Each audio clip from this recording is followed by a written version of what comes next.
Okay, now it's time to talk a little bit about The Wasteland.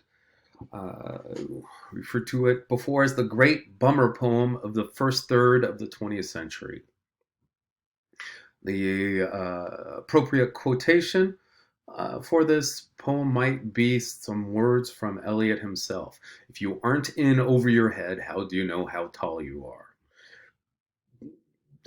That's a good question.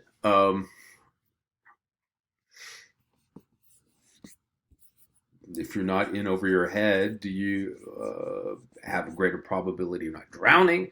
But that's something different. So, as I said before, it kind of emerges as this monolithic giant during the time, this high peak of modernist literature. Now, he starts it in London, but he finishes it in a Swiss sanatorium. Now, sanatorium is it's an kind of anachronistic word or an outdated word for what we would now call like uh, a rest retreat or a spa. He was there, under supervision by psychologists and doctors, doing what would be the resting cure. And we know a little bit about that from the Yellow Wallpaper. Somehow, I bet he was allowed access to books and writing materials. So that's an interesting double standard to think about. Interestingly, this is all happening too on the heels of the rupture of his marriage at the time. And some literary critics have gone so far as to suggest that The Wasteland is really just a reaction to his marriage falling apart.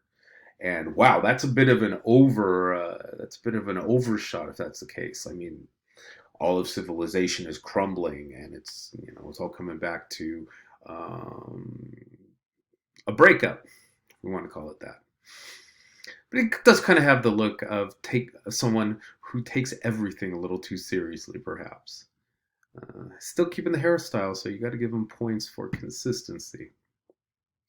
Now, one of the big things I think it's interesting for us to know about this is that it was way bigger than what we see in the book now. In fact, it was probably 5 times, 8 times as big, as long. But his wife and Ezra Pound helped him edit it down. And you can actually buy the unabridged version of The Wasteland. And yeah, I did buy it. I have it. And it's a book about yay big, like in half by 11 pages, and it's size page, and it's like this thick. Um, and you see all the editing marks on it from his wife and from Pound too. So it's kind of an interesting artifact in that way. And they were right to cut it down. I mean, I think you could argue to cut it down even more. Um, One of the big themes that I want you to think about are fertility myths, the idea of fertility and how that changes throughout the poem. Um, and all of this is in reaction to the idea that the world is dying. And we have fishermen that cannot find fish. We have plants that will not grow. We have a king who is dying on a dry throne. We have women talking about birth control, but also attempting to keep a husband who's just coming back from the war while they're talking in a pub. All of these things play into that. And polyvocalism, we talked a little bit about that in our introduction to literary modernism. There are a wide variety of voices in this poem, and it's going to make these hard shifts, if we want to use movie terms, jump cuts from one voice to another voice. Maybe we get a section break, maybe we don't. But we're never going to get this nice, leisurely introduction like we might in a novel. This is so and so, and they're walking here, and this is what they're thinking about, and they drive this car over here, and boom, right into the scene, make it happen, then out. So in some ways, it's got a very cinematic kind of jumping uh, transition style to it. And it goes back and forth between the ancient and what was contemporary back then, between classical culture and popular culture. So it's making these hard shifts from the very, very old stuff, the Greek and Roman literary traditions, and then it goes up to popular stuff. It talks about rag at one point, which is a form of jazz. I wonder what Eliot would think of jazz. He doesn't seem like he'd be too hip on it, which is a shame. But think about those hard shifts and what that does to your understanding of the poem and what it makes you think about regarding the themes of the poem. Now, as far as the ancient or literary references, we get references from the Bhagavad Gita in Hindi. We start off with a quotation that's got both Latin and Greek in it. It's about Odysseus talking to the Sibyl in hell, and the Sibyl says it just wants to die. So that's a real downer. But it's a big downer poem from beginning to end, and it will feel confusing. I'm not going to lie to you about that. Think about that notion of objective correlative. Take some notes on the margin. There are lots of footnotes. I suggest you read them too. That'll be very helpful for you. Some of them aren't all that helpful, but in general, it'll help you with a lot of allusions to classical Greek and Roman literature and some other stuff. He mentions Charles Baudelaire, the French poet. One of my favorite lines of the poem.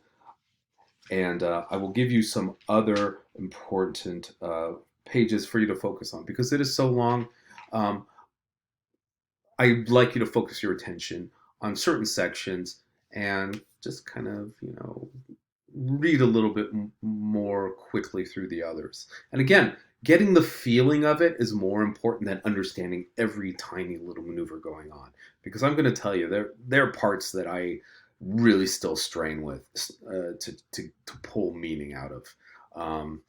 So you're in great company if you're feeling like you are way out there on this. So as far as what I'd like you to really pay attention to, you've got the opening section, the burial of the dead, section 1. That's lines 1 through 75. That's a great part to look at. Kind of sets the scene. April is the cruelest month. I think is a great ironic opening line because usually when we think of April, we're like, oh yay, it's getting warm again. Sun's coming out. It's almost summer. I'm almost done with school. The next part I'd like you to pay close attention to would be lines 128 to 172. And this part is the pub scene, where you've got two women talking about Albert coming home from the war, and they talk a little bit about contraception and about making sure you do what you can to make your man happy. And again, that's a really good scene, I think. Next, I'd like you to take a look at 215. Now let's start it at 206, Unreal City. Now that's a line straight from Baudelaire's Flowers of Evil, great 19th century poetry cycle that's all about Baudelaire walking through the seedy underside of Paris. It's about the downside of modernity, the downside of the urban experience.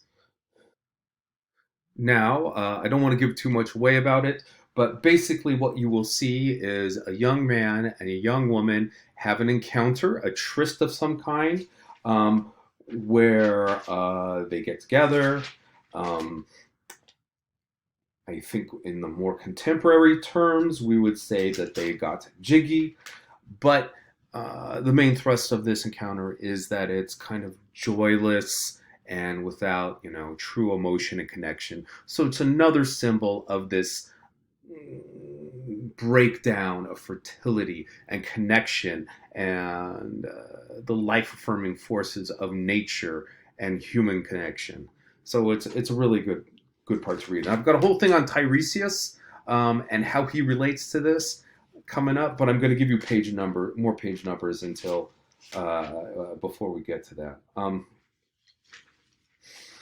Now the last part, I mean, you get kind of a pass towards the end here, but I'd like you to look, make sure you spend some special attention to 374 to, I believe, the end, which is 380. Oh, 378. So not too bad. That's going to be Death by Water, and What the Thunder Said. Death by Water, you've basically got, a Phoenician, the great earliest sailors of the Mediterranean dying in the water. So there's that irony, that mastery falling apart.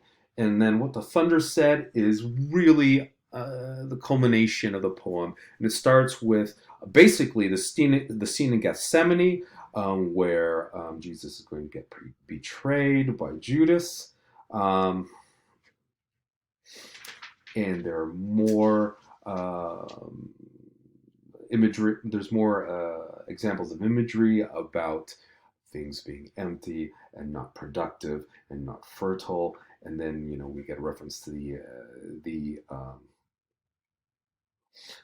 cock crowing 3 times, as that was how Judas. Peter knew that he had fulfilled the prediction that he would betray Jesus. We get references to the Ganges River in 396, and keep in mind that is an extremely important religious source in Hinduism. So what's the way we get out of this terrible cycle of infertility and collapse of society and civilization and human connection?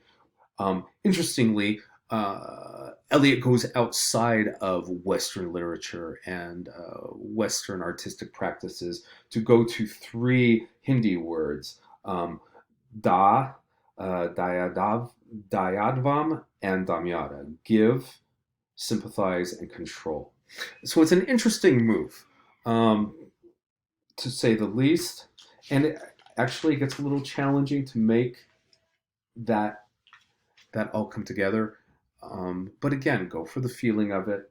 Some of the lines that I like at the end include, "These fragments I have shored against my ruins."